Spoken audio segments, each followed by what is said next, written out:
this question, it says a golf ball has a diameter of 4.1 centimeter and the surface has 150 dimples of radius 2 millimeter. Calculate the total surface area which is exposed to the surroundings. And it also says that we need to assume that dimples are hemispherical. So before we proceed, we need to convert the centimeter to millimeter. So if 1 centimeter is 10 millimeter, that means 4.1 centimeter is 41 millimeter. Now this is the cross section of the golf ball. This is the golf ball and this is the cross section of it. So these are the dimples they are talking about.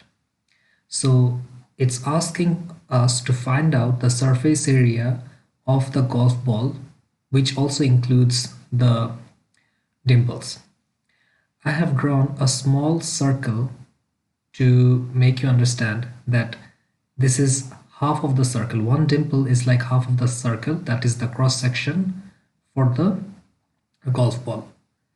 So in order to find that, in order to find the total surface area, what we need to do is first we need to find the surface area, the total surface area for the whole sphere. We can ignore the hemispherical dimples, and then we need to also deduct the removed area. We need to deduct that from the total surface area, and later we need to add the surface area of this hemisphere, and we have 150 of them, 150 dimples. So first I found the surface area for the sphere. I'm not considering it as a golf ball, I'm considering it as a sphere.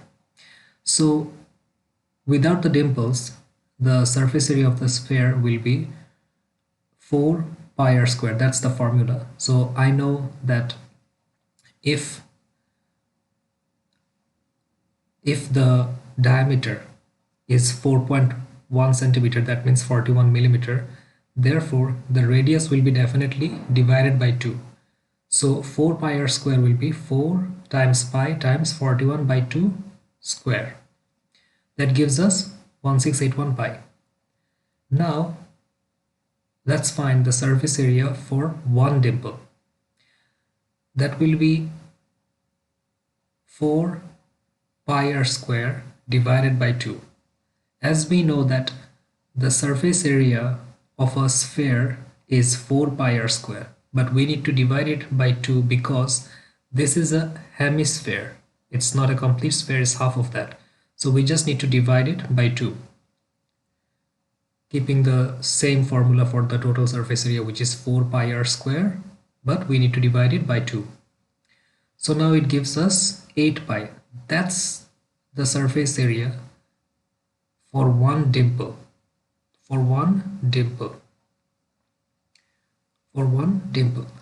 So if there are 150 dimples, that means there will be 150 times 8 pi. 150 times 8 pi, that gives us 1200 pi. These are the total of 150 dimples surface area. Now area of surface area that has been removed to make one dimple. The surface area that has got removed in order to make one dimple is pi r square.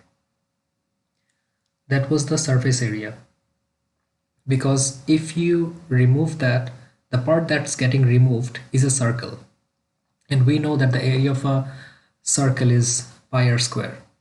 For this scenario, this is the area for the surface that has been removed.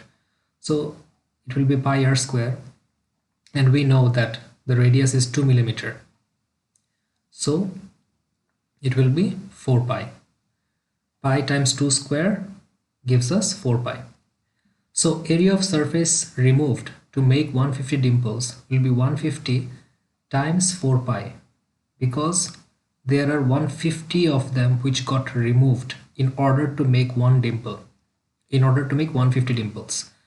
So 600 pi is the value of the surfaces that got removed in order to make 150 dimples.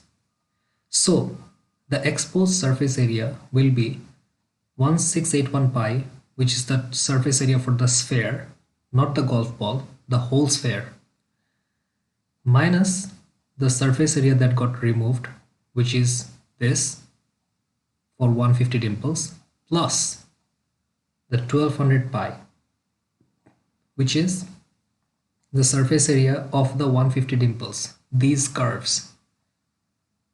So from the cross section, I can tell you again that they asked to find the surface area for all these spaces, including these hemispheres. So if you do the math, then you get to the point where it becomes 71.7 centimeters square.